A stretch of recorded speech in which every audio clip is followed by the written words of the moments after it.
சுகாதாரம் மற்றும் சுற்றுச்சூழல் பாதிப்புகளை ஆய்வு செய்யும் வல்லுநர் குழு என்ற சிறப்பு குழுவினை அமைத்தார்கள்.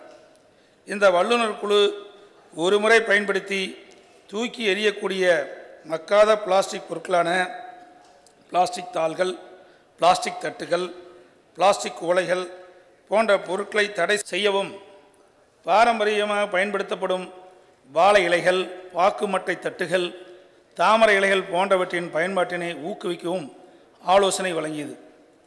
இவற்றில் அன்றாட மக்களுக்கு தேவைப்படும் பால், தயிர், எண்ணெய், மருத்துவ பொருட்களான உடைகள் போன்ற பொருட்களான பிளாஸ்டிக்கில் மட்டும் விலக்களிக்க பரிந்துரைக்கப்பட்டுள்ளது.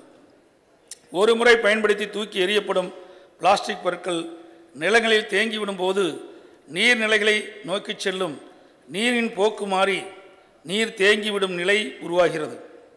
மேலும் கழிவுநீர் செல்லும் பாதைகளிலும் இதன் பாதிப்புகள் அதிக அளவில் உள்ளது. இதனால் தண்ணீர் மாசடைகிறது. மேலும் மழைநீர் பூமியில் கசிந்து நிலத்தடி நீரை அடையாமல் போவதால் நிலத்தடி நீர் மட்டம் உயர்வதும் பாதிக்கப்படுகிறது.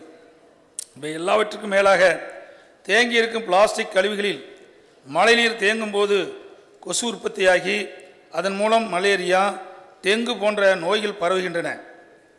மேலும் மழைநீர் கால்வாய்களில் அடைப்புகள் ஏற்பட்டு வெள்ளப்பெருக்கு ஏற்படுவதும் காரணமாகிவிடுது.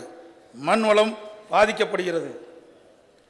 தூக்கி எறியப்படும் பிளாஸ்டிக் கழிவுகள் எரிக்கப்படும் போது அதன் மூலம் வெளியாகும் நச்சு வாயுவின் மூலமாக மனிதன் மற்றும் உயிரினங்கள் சுவாசிக்கும் காற்றும் மாசடைகிறது.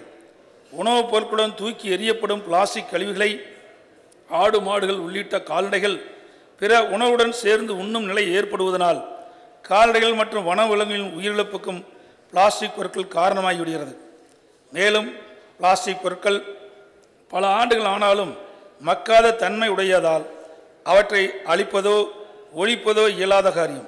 இவ்வாறு நிலம், நீர், காற்று போன்ற பல்வேறு நிலைகளில் மாசு ஏற்பட்டு மனித உயிருக்கும் சுகாதாரத்திற்கும் பிளாஸ்டிக் பொருட்கள் பெரும் தீங்கு விளைவிக்க காரணமாகிவிடுகிறது. எனவே இவற்றை அறவே தவிர்த்து இன்றைய சூழ்நிலையில் கட்டாயமாகிறது.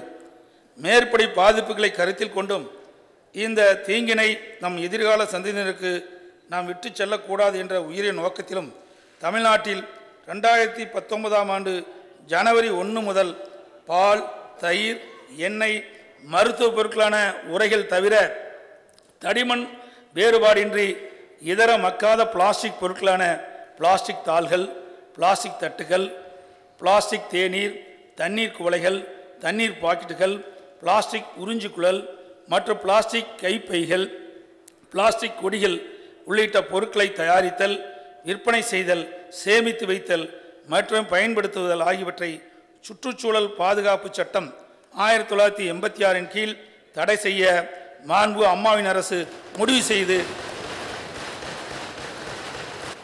தமிழ்நாடு முழுவதும் தடை செய்கிறது என்பதை தெரிவித்துக் கொள்கின்றேன்.